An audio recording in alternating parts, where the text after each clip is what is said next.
출애굽기 15장 22절 말씀부터 27절 말씀입니다. 우리 다 같이 함께 봉독하시겠습니다. 출애굽기 15장 22절 말씀부터 27절 말씀까지 시작. 모세가 홍해에서 이스라엘을 인도하며 그들이 나와서 수르 광야로 들어가서 거기서 사흘 길을 걸었으나 물을 얻지 못하고 마라에 이르렀더니 그곳 물이 써서 마시지 못하겠으므로 그 이름을 마라라 하였더라. 백성이 모세에게 원망하여 이르되 우리가 무엇을 마실까 하며 모세가 여호와께 부르짖었더니 여호와께서 그에게 한 나무를 가리키시니 그가 물에 던지니 물이 달게 되었더라. 거기서 여호와께서 그들을 위하여 법도와 율례를 정하시고 그들을 시험하실세 이르시되 너희가 너희 하나님 나 여호와의 말을 들어 순종하고 내가 보기에 의를 행하며 내 계명에 귀를 기울이며 내 모든 규례를 지키면 내가 애굽 사람에게 내린 모든 질병 중 하나도 너희에게 내리지 아니하리니 나는 너희를 치료하는 여호와임이니라. 그들이 엘림에 이르니 거기에 물샘 12과 종려나무 70그루가 있는지라. 거기서 그들이 그 물 곁에 장막을 치니라. 아멘. 말씀 나누기 전에 우리 이제 사실은 제가 9월 19일이니까 이제 은퇴를 했었어야 되는데 여러 가지 사정, 작년의 사정 이런 것들 때문에 조금 늦었어요. 덕분에 제가 11, 12, 1월 4개월을 조금 더 했습니다. 불만 없으시죠?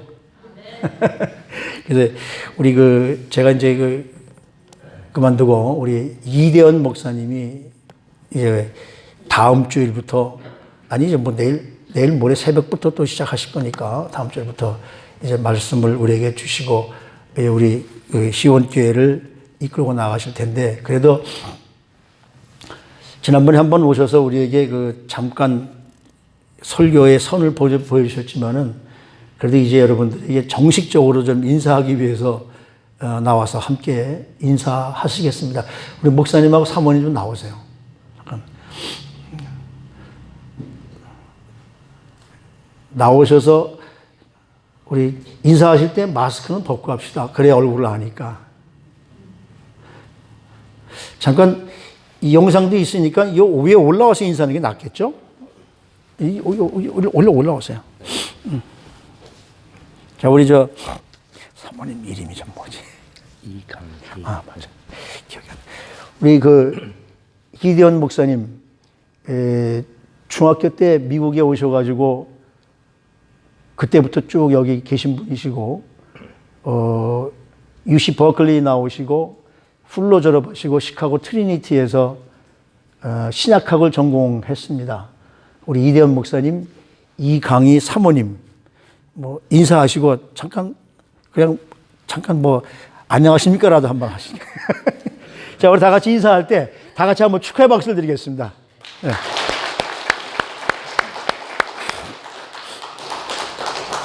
그럼 목사님 한마디 해주세요. 아, 그럼요. 당연히.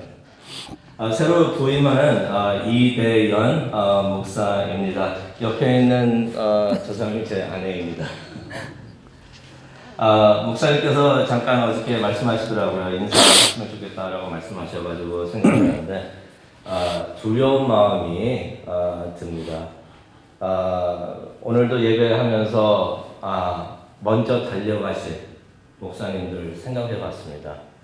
창림 목사님, 또 쭉 보시면서 우영선 목사님, 또 최경환 목사님, 또 같이 교회를 세우신 성도님들 생각하니까 두려운 마음이 듭니다.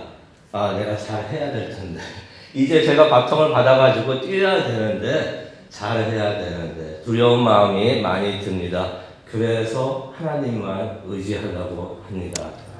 기도해 주시면 감사하겠습니다. 그러면서 기대하는 마음이 많이 듭니다. 하나님께서 이제 앞으로 어떻게 우리 교회를 축복하시고 인도하실까 기대감이 많이 있습니다. 우리 서로 사랑하고 서로 위해서 기도해 주면서 서로 격려하며 함께 뛰어가는 우리 모두가 되었으면 좋겠습니다. 감사합니다.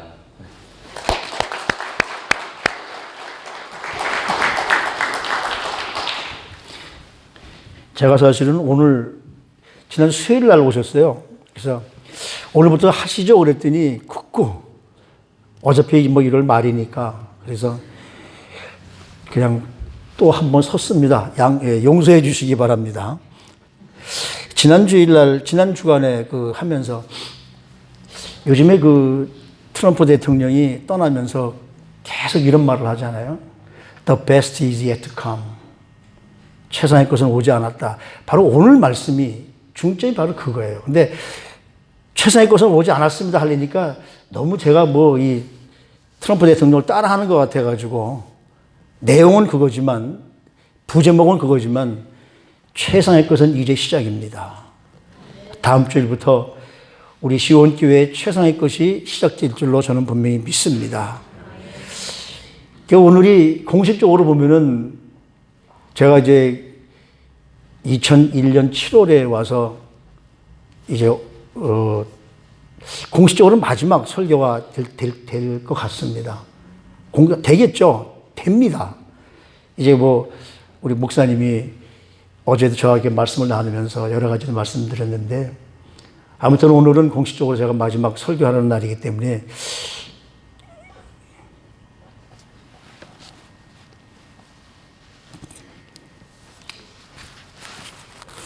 이러지 않으려고 했는데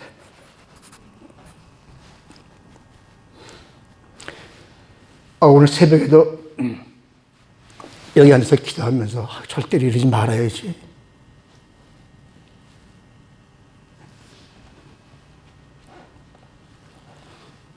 조금 제가 오늘 이런 모습을 좀 보여도 좀 양해해 주시기 바랍니다. 이제 우리 함께 말씀을 나누면서 언젠가 제가 수요일 날 이 본문 내용 가지고 한 적도 기억이 나는데 수요일 날은 금요일 날이죠. 어떤 분이 그럽니다. 행복은 길지 않습니다. Happiness is short lived. 행복은 길지 않습니다. 정확히 말하면 인간의 행복 감정이 그렇다는 거예요. 아무리 행복해도 그 행복은 절대 길 수가 없다는 것이죠.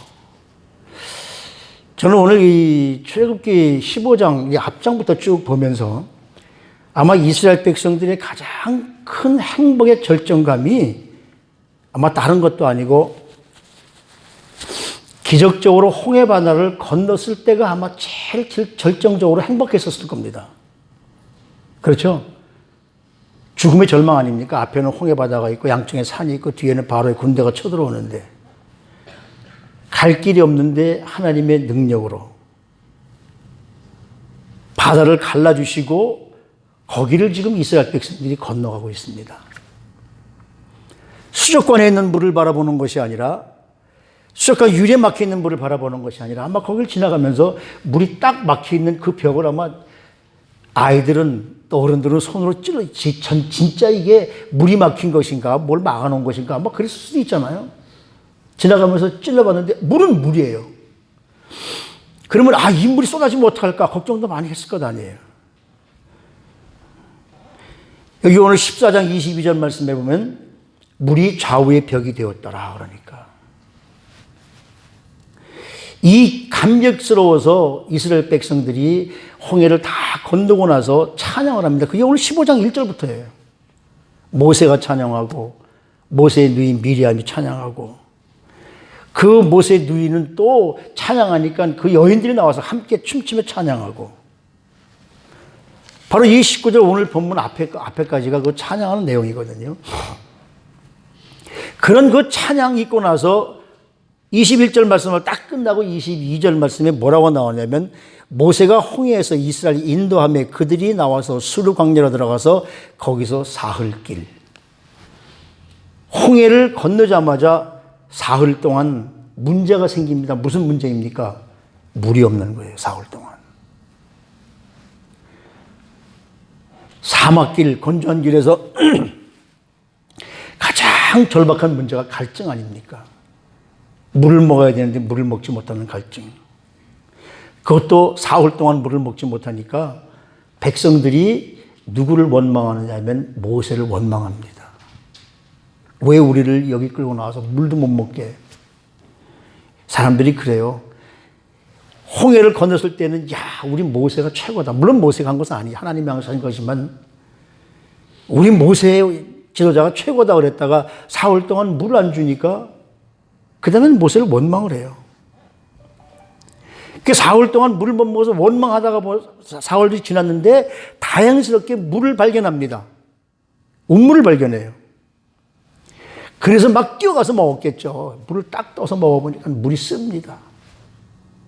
저는 그 쓰다는 것이 여기 비터라고 영어 성경에 되어 있는데 이것은 그냥 쓴 것 정도가 아니라 고통이라는 이야기죠. 아마 그것은 제가 가만히 이렇게 생각해 보니까 아마 소금물이지 않았을까. 그래서 이 장소를 마라라고 합니다. 고통이 있는 장소. 지독한 고통이 있는 장소. 우리 삶은 언제나 우리 앞에 마라가 있습니다. 물이 써서 못 먹었더니 그 장소를 마라라고 합니다. 근데 지금 막 갈증이 나는데 물이 없어서 못 먹을 때도 고통이지만 물을 보면서도 그것이 써서 그것이 짜서 못 먹는 것이 더 고통 아니에요? 먹을 수 있을 때 먹는 것보다도 먹을 것이 없어서 못 먹는 것보다도 먹을 걸 놔두고서 못 먹는 그 고통이 얼마나 큰 겁니까? 바로 쓰디쓴 고통이라는 것이죠.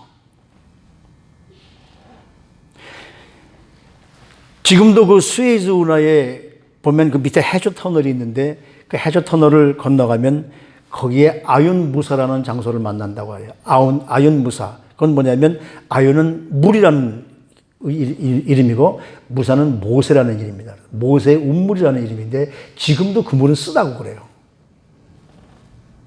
그래서 성지 순례를 가게 되면은 이 이집트에서 이스라엘로 가다 보면 반드시 거기를 들리는데 지금은 아인 호아라라는 지역으로 이름이 되어 있습니다. 하나님의 하나님의 기적을 경험하고도 죽을 고비에서 살리는 경험을 하고도 사흘 동안 하나님이 먹을 물 주지 않는다고 불평하는 이 백성들. 그런 그 마라의 경험을 극복하기 위해서 저희는 어떤 삶을 살아야 될까?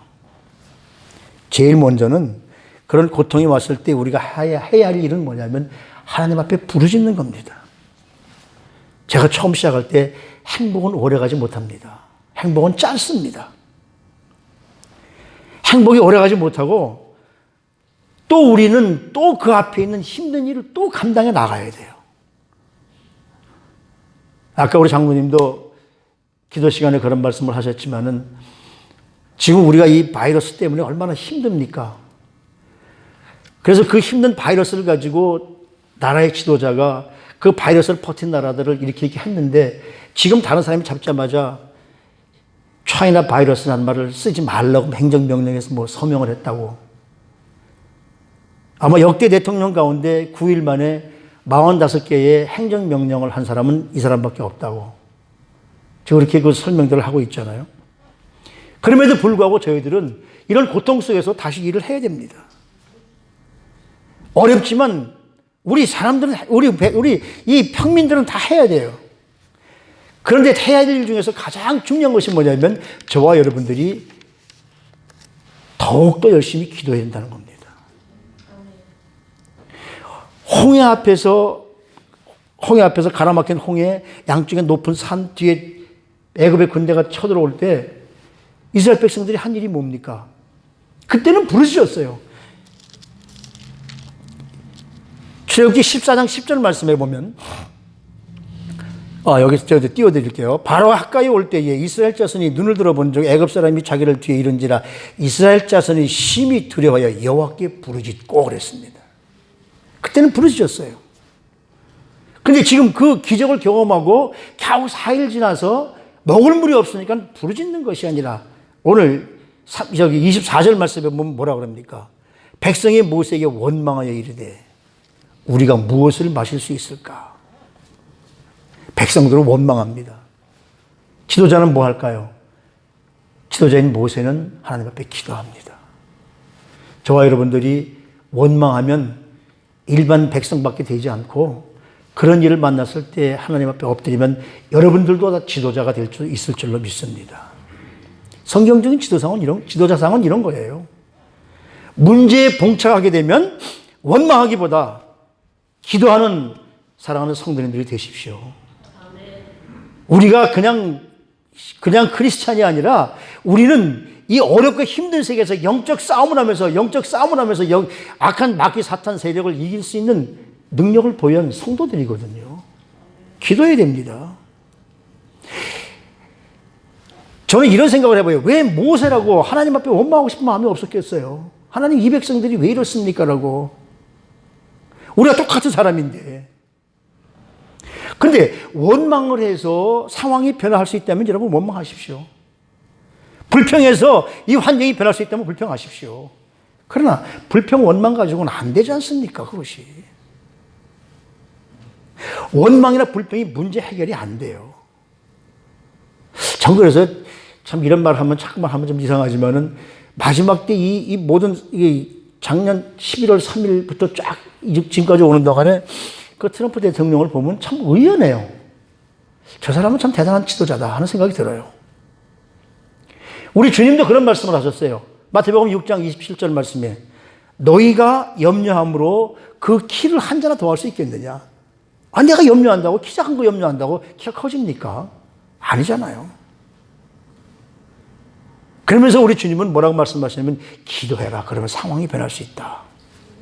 기도만이 문제를 해결할 수 있음을 믿으시기를 바랍니다.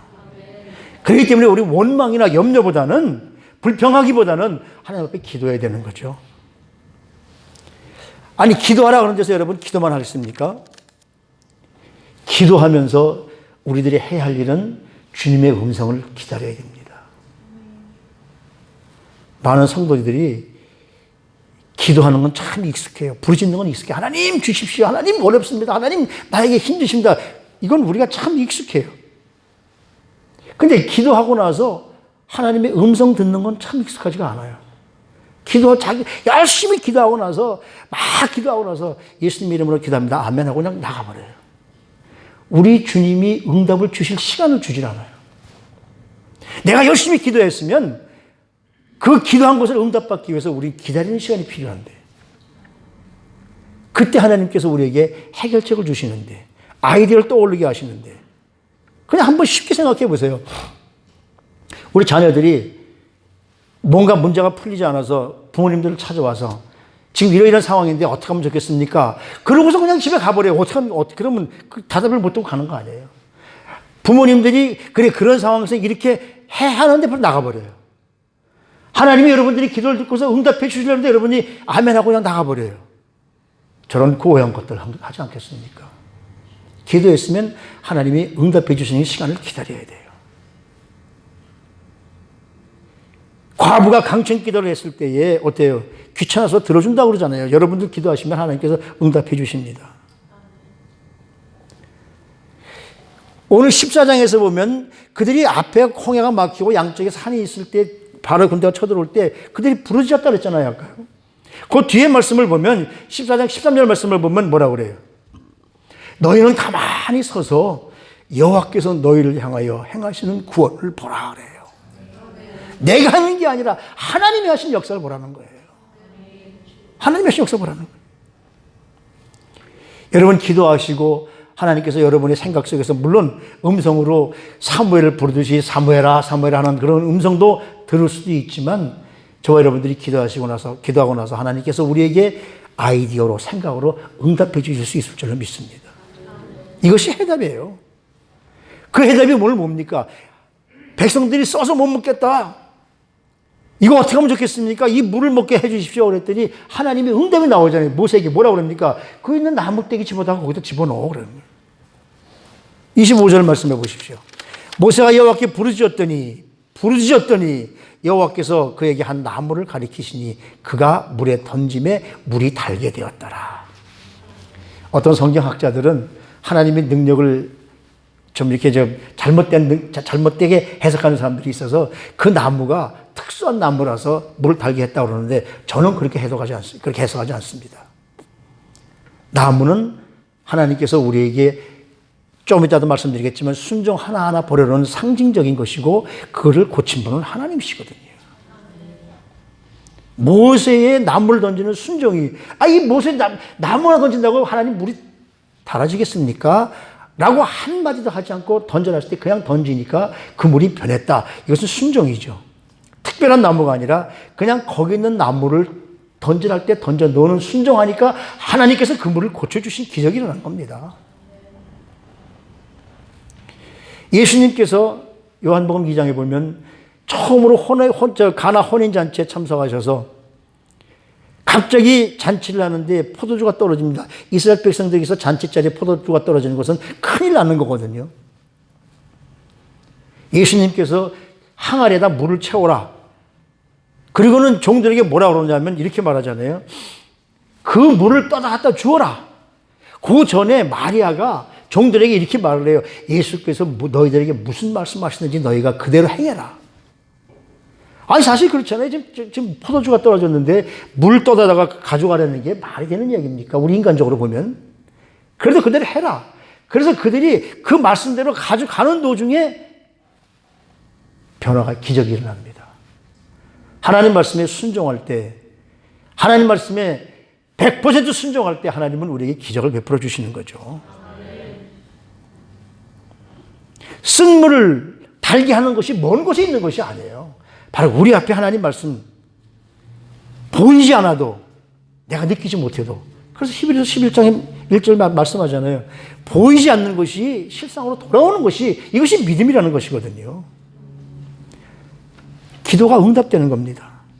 그렇다면 우리 앞에도 염려와 우리 앞에도 원망 이런 문제를 가지고 하나님 앞에 불평하고 원망하기보다는 부르짖어 기도하십시오. 하나님께서 여러분들의 기도를 응답해 주실 수 있을 줄로 분명히 믿습니다. 두 번째는 뭐냐면 하나님 말씀에 대해서 순종하기로 결단하는 겁니다. 우리가 하나님 앞에 기도했다면 부르짖었다면 하나님이 나에게 뭐라고 말씀하시는가 우리는 그대로 순종하는 것이죠. 마라에 쓴 물이 단물로 바뀌었습니다. 그리고 그걸로 내가 바뀌었으니까 잘 먹고 잘 살아라가 아니라 오늘 25절 말씀이니까 뭐라고 말씀하십니까? 물에 던지니 물이 달게 되었더라. 거기서 여호와께서 그들을 위하여 법도와 율례를 정하시고 그들을 시험하실세 이렇게 말씀하세요. 기적을 베풀어 주시고 그걸 끝나는 것이 아니라 우리 하나님이 뭐라고 말씀하십니다. 내가 너희들에게 이제 앞으로 율례와 법들을 주어서 너희들이 내가 말한 율례와 법들을 지키는가 안 지키는가 내가 너희들을 시험하시겠다는 말씀이에요. 다시 말하면 기적을 행한 후에 하나님은 우리를 시험하시겠다고 말씀하세요. 왜 그러실까요, 여러분? 왜? 그 말씀은 뭐냐면 하나님께서 우리에게 하시는 말씀에 대해서 순종을 하는가 안 하는가를 보시겠다는 말씀이죠. 그런데 왜 하필이면 이 시점이에요? 그러려면 아예 그 기적을 일으키시기 전에 하시든지 기적을 일으키시고 나서 왜 할까요? 우리 한번 생각해 보십시다. 지금 이스라엘 백성들이 그들이 살던 곳은 비록 노예로 살았지만 고센 땅이라는 곳에서 풍족하게 살았어요. 날마다 그들이 광야를 지나면서 우리는 이스라엘 그 고센 땅에서 마늘도 먹고 양파도 먹고 고기도 먹고 다 먹었는데 이런 불평을 하잖아요. 지금 고센 땅이라는 것은 이스라엘 백성들에게서 그런 대로 풍요의 땅이었었습니다. 그런 땅에서 하나님께서 이스라엘 백성들을 나오라고 할 때 하나님 왜 나오라고 하셨겠어요? 우리가 출애굽기 13장 7장부터죠. 그 10가지 재앙이 일어나기 전에니까 모세와 아론을 보내서 내 백성들을 내보내달라고 할 때 여러분 기억하십니까? 혹시 왜 내보내라고 그러는지? 하나님께서 이스라엘 백성들을 내보내라고 할 때 바로에게 가서 모세와 아론에게 모세가 뭐라고 말씀하시라고 지적하시느냐면 이렇게 말씀하세요. 내 백성을 보내라. 그들이 광야에서 나를 섬길 것이다. 다시 말하면 여기서는 예배드릴 장소가 되지 않으니까 예배드릴 장소로 내가 그들을 끌어내겠다는 말씀이에요. 하나님께서 이스라엘 백성들을 애굽에서 나오게 하는 이유는 하나님께 제사드리고 예배드리기 위한 그런 결과인 거예요. 하나님께서 가라는 곳으로 근데 하나님이 그냥 그 고센 땅에서 나와서 10가지 재앙 끝나고 나와서 성경에 보면 이제 14장에서 보면 그냥 블레셋 땅으로 올라가면 그 무슨 말씀이냐면요. 지금 이집트와 이스라엘 사이에 이제 홍해가 있잖아요. 근데 이거 아니야, 지중해를 이스라엘 예굽에서 이스라엘로 가기 위해서 빨리 가려면 그냥 지중해 해변으로 쭉 올라가면 금방 갈 수 있어요. 근데 하나님은 그렇게 하지 않으시고 거기서 남쪽으로 끌어내려서 홍해 쪽으로 끌어내리십니다. 이스라엘 백성들을. 누가? 하나님께서 이스라엘 백성들을 애굽 땅에서 하나님이 약속한 가나안 땅으로 옮기시려고 하는데 하나님이 그냥 편한 곳으로 가게 이끄시는 것이 아니라 어려운 곳으로 이끄세요. 광야로 이끄십니다. 물이 없는 곳으로 이끄십니다. 고통 있는 곳으로 이끄십니다. 그때 저와 여러분들 우리라면 어떤 생각을 했겠습니까? 하나님 말씀대로 하나님께서 가라는 대로 갔는데 이게 웬일입니까? 하나님 말씀 들어봐야 아무런 이득이 없잖아요. 라고 생각할 수도 있어요.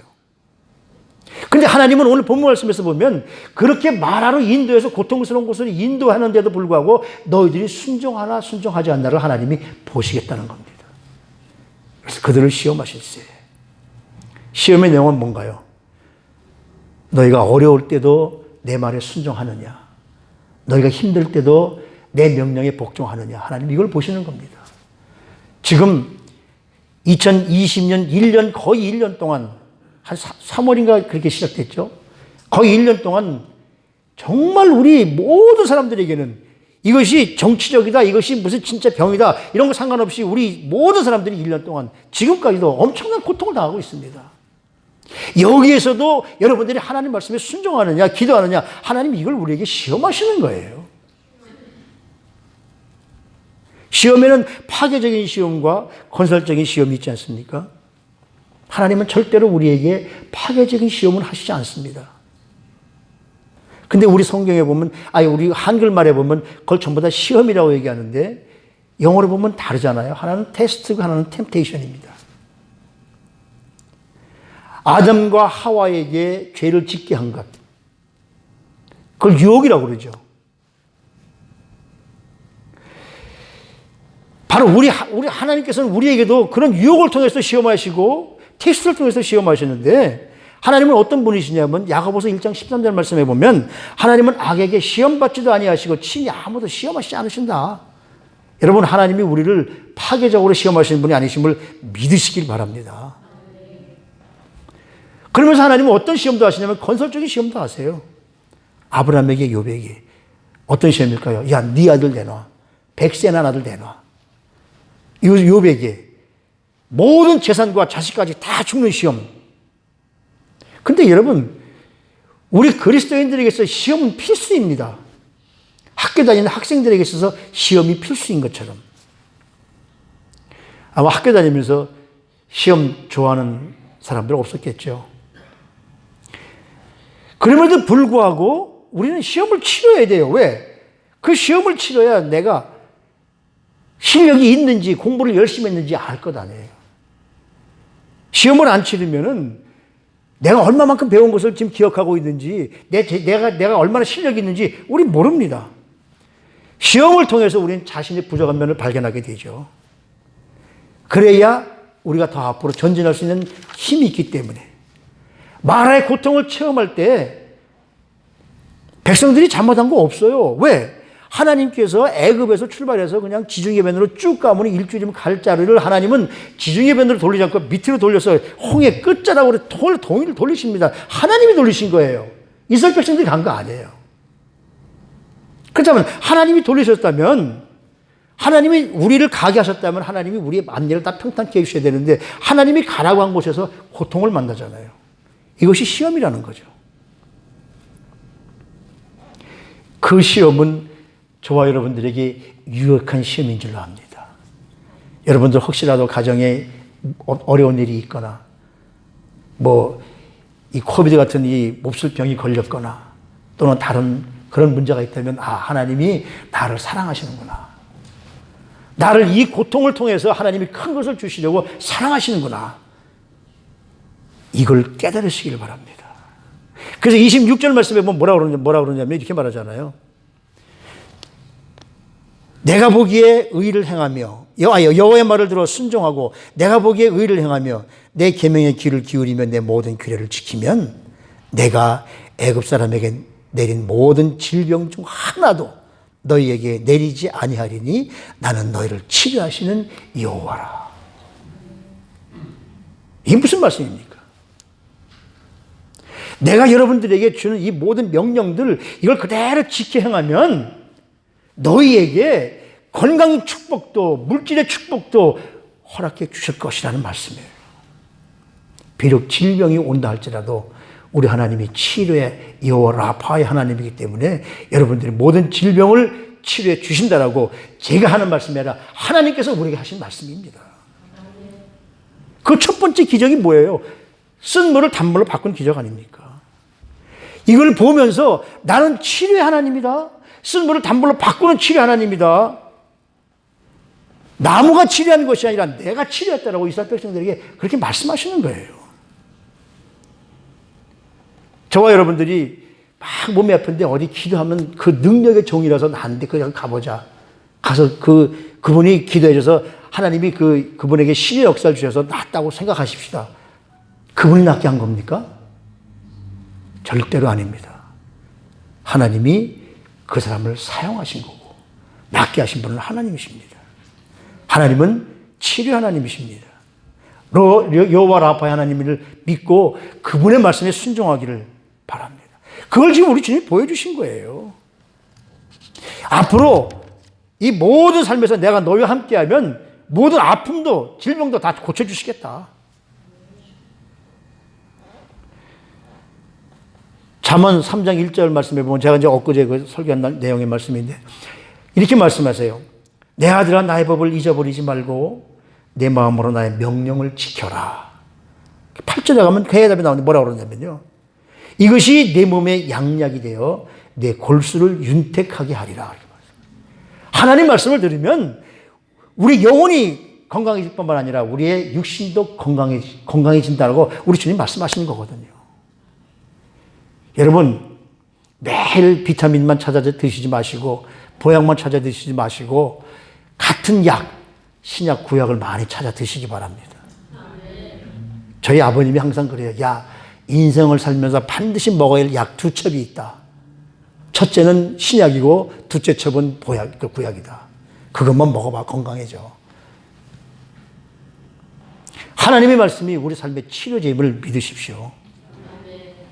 인생의 마라의 고통을 극복하는 비결이 날마다 하나님 말씀에 대해서 순종하고 하나님 말씀을 결단하는 것부터 시작됩니다. 마지막으로 세 번째는 우리가 문제 있을 때 부르짖어 기도했다면 그 말씀대로 순종했다면 이제 뭡니까? 우리는 믿음의 행진. 하나님 말씀을 순종했다면 그 순종 한 번 하는 것으로 끝나는 것이 아니라 저와 여러분들은 계속적으로 믿음의 행진을 나가야 됩니다. 많은 사람들이 그래요. 힘들고 어려울 때에 기도했어도 말씀에 대한 순종을 결단을 했어도 우리 주위가 내가 삶이 변하지 않게 되면 왜 그럴까? 의심을 하게 되고 속에 원망이 일어나게 됩니다. 자, 하나님께서 이스라엘 백성들을 애굽에서 불러내셔가지고 10가지 재앙을 통해서 지금 가나안 땅으로 인도하고 하나님의 능력으로 지금 따라가고 있는 거예요. 근데도 하나님이 이끄시는 그 장소 가도 여전히 낮엔 뜨겁습니다.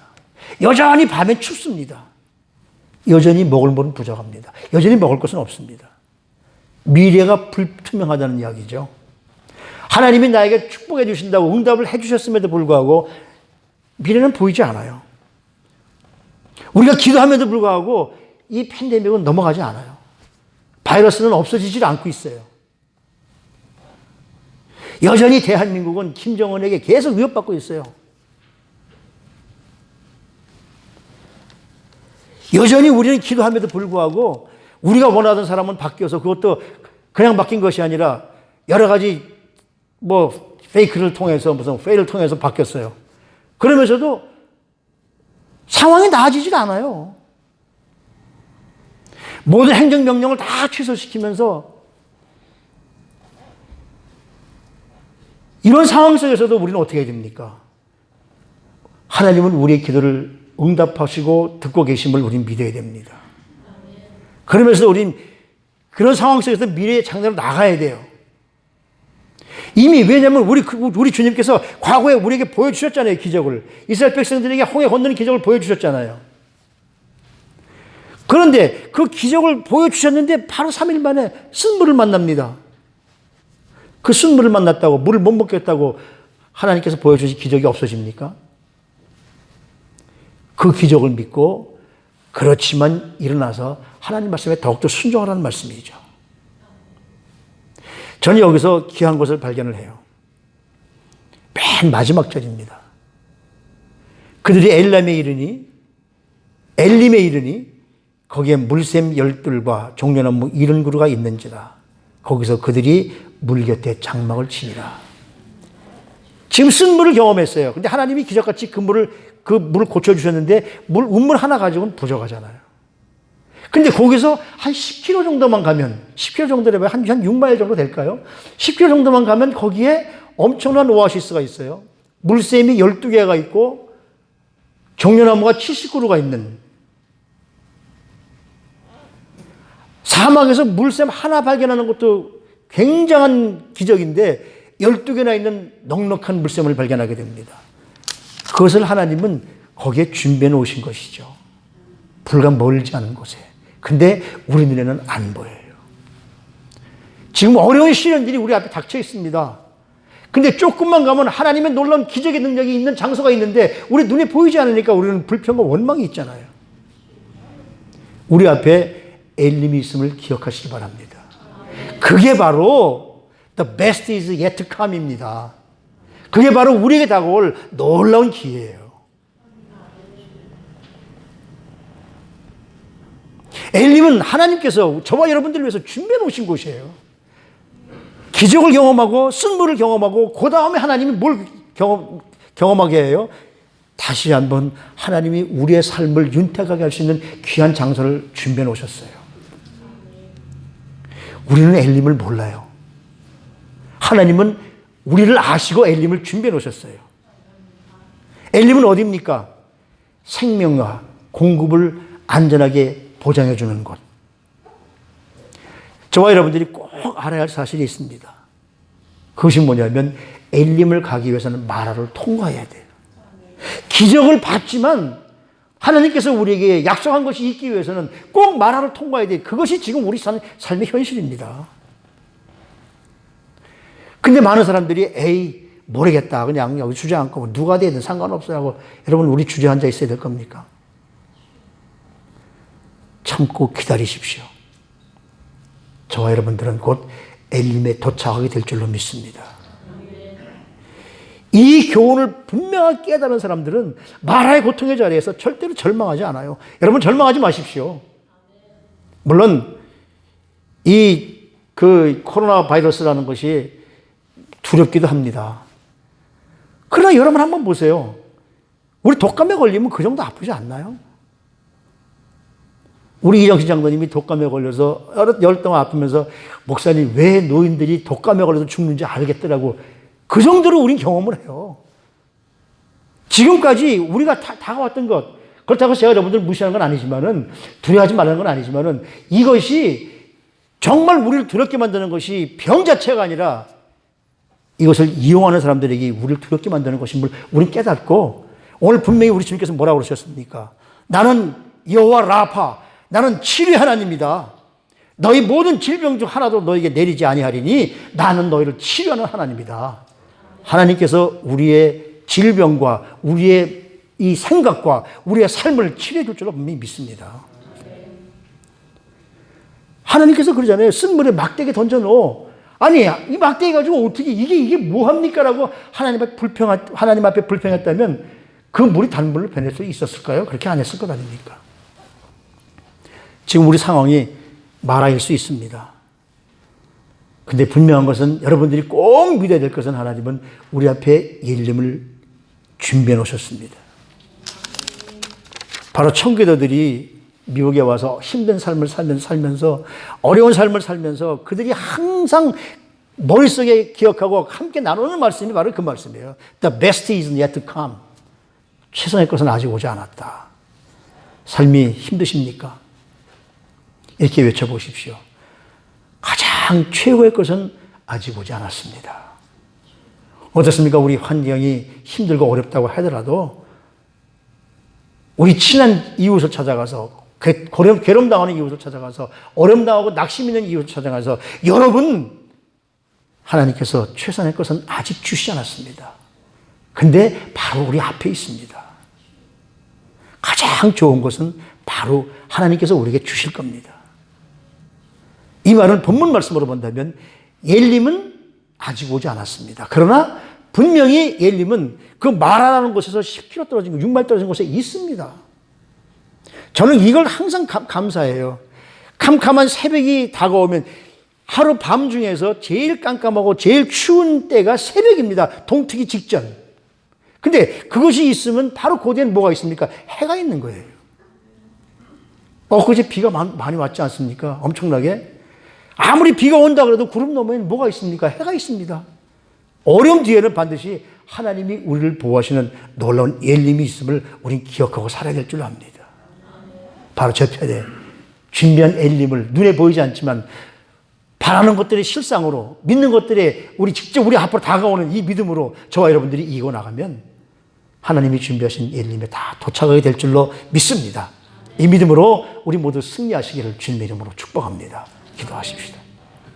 하나님 아버지, 참 힘듭니다. 어렵습니다. 어쩌다가 이런 나라가 돼버렸을까요?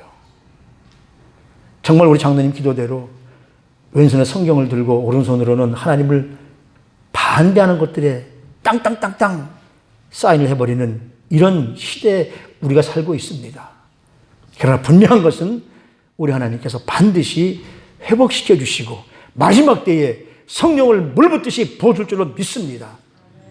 그 성령님을 받아들이고 성령님을 통해서 이 모든 난관을 극복할 수 있는 하나님이 준비하신 엘림이 마라를 통과하면서 힘들지만 하나님 우리에게 엘림을 준비하셔서 감사합니다라는 이 고백이 우리 사랑하는 성도님들의 고백이 되어질 수 있도록 축복해 주시옵소서. 존귀하신 우리 구주 예수 그리스도 이름으로 감사하며 기도드리옵나이다. 아멘.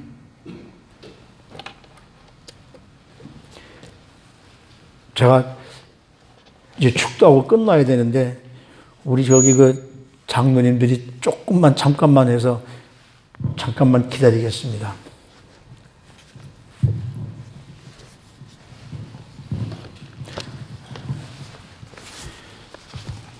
참 이런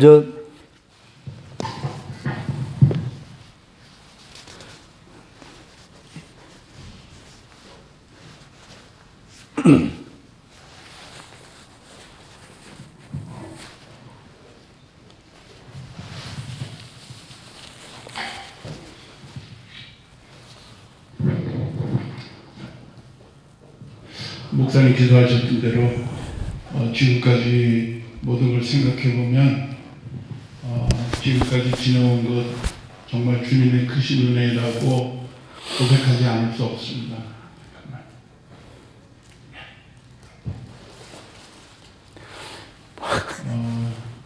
최경환 목사님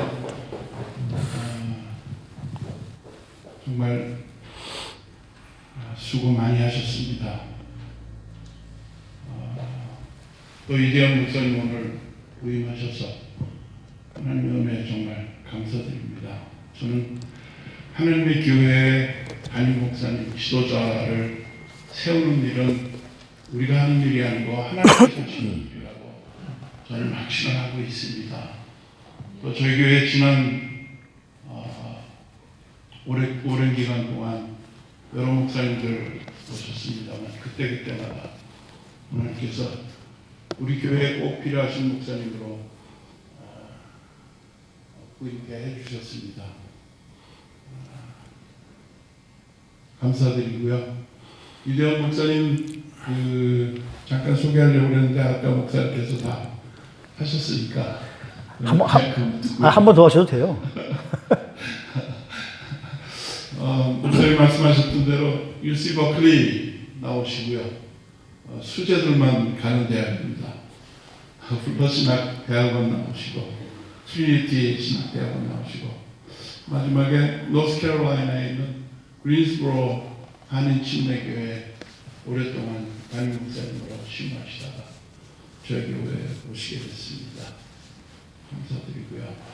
최경환 목사님 지난 정말 20여 년 동안 수고 너무 많이 하셨습니다. 저희들이 영적 부흥에서 정말 참 새벽마다 성도들 한 사람 한 사람 이름을 놓고 기도하셨던 것을 기억을 합니다. 그 기도가 지금까지 다 응답됐습니다. 하나님께 감사드리지 않을 수 없습니다. 은퇴금을 전달을 해드려라. 장로님도 그렇게 말씀하셔서 준비를 했습니다. 그런데 사실 이 은퇴금이 목사님 수고하신 거에 비하면 뭐 얼마가 되겠습니까? 그렇지만은 참 저희 교회 목사님께서 11조 내시는 걸 가지고 저희가 은퇴금으로 항상 이렇게 준비를 했어요. 매달. 그랬는데 이 교회당을 구입을 하면서 최 목사님께서 은퇴금까지 모두 털어서 교회 수리 운영하시는데 다 써버리셨어요. 그래서 은퇴금 무한이 든 게 하나도 없어졌어요. 그래서 저걸 어떡하나 준비를 해야 되는데 고민도 많이 하고 기도도 많이 했습니다. 그런데 저희 장로님 중에 한 분께서 헌금을 해주시고 또 저희 교회에서 또 이렇게 보태고 그렇게 해서 준비를 했습니다. 참 그동안 수고하신 거에 비교하면 정말 아무것도 아닙니다. 그러나 교회에서 준비한 거니까 이제 전달을 하고요. 한 가지 말씀드리고 싶은 것은 이 팬데믹이 다 끝나고 나면 최경환 목사님 은퇴식, 또 원로 목사님 추대식, 그 다음에 이대원 목사님 담임 목사 위임식, 그렇게 전부 다 성대하게 저희가 치를 예정입니다. 그러니까 그렇게 하시고 이게 끝이라고 생각하시면 안 되고요. 너무 섭섭하게 생각하지 마시고요. 우리 최 목사님 계속 계실 거니까 그렇게 하시고요. 항상 기도해 주시고 협력해 주셨으면 고맙겠습니다. 꽃다발도 있는데 사모님 드리라고 준비해 놓은 것 같습니다. 사모님 잠깐 나오시죠. 그때 하시면 한꺼번에 하시지 뭐 이렇게 따로따로 하시죠.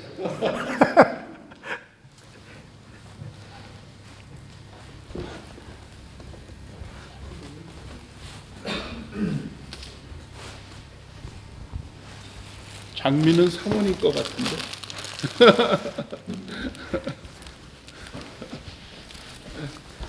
수고하셨습니다.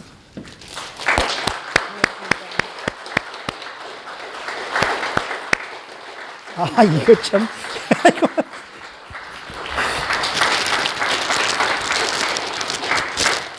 아이, 고맙습니다. 이거 가지고.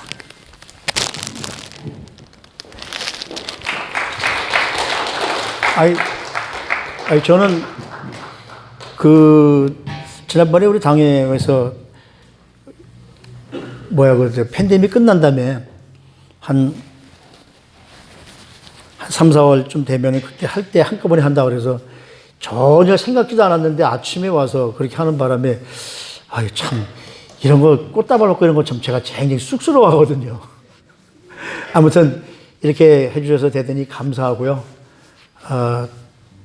이제는 여기보다는 뒤에서 기도하면서 우리 시원교회를 위해서 열심히 기도하겠습니다. 여러분들과 함께 기도해 주시기 바랍니다. 이 다음에 하세요. 이 다음에 이취임식 때면은 그때 되면 제가 다시 한번 그 말씀을 한 번 더 드릴게요. 지금은 뭐.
우린 선의 주님과 함께 찬양하며 우리는 전진하리. 모든 열방 주 볼 때까지. 이제는 우리 주 예수 그리스도의 무한하신 은혜와 하나님 아버지의 우리 한 영혼 한 영혼을 향한 당신의 독생자 아들을 내주시기까지 사랑하시는 그 사랑하심과 지금도 살아 역사하셔서 우리가 잘못되지 않도록 엘림을 준비하도록 우리를 위해서 기도하시는 성령님의 충만 교통보호 축복하시는 놀라운 역사가 오늘도 세상을 향해 나가며 이 어려운 이 세상에서 끝까지 승리하고 이기를 소원하는 사랑하는 성도님들 머리머리 위에 저들이 하는 사업과 직장과 모든 삶의 터전 위에 지금으로부터 영원히 함께해 주시옵시기를 간절히 축원하옵나이다. 아멘.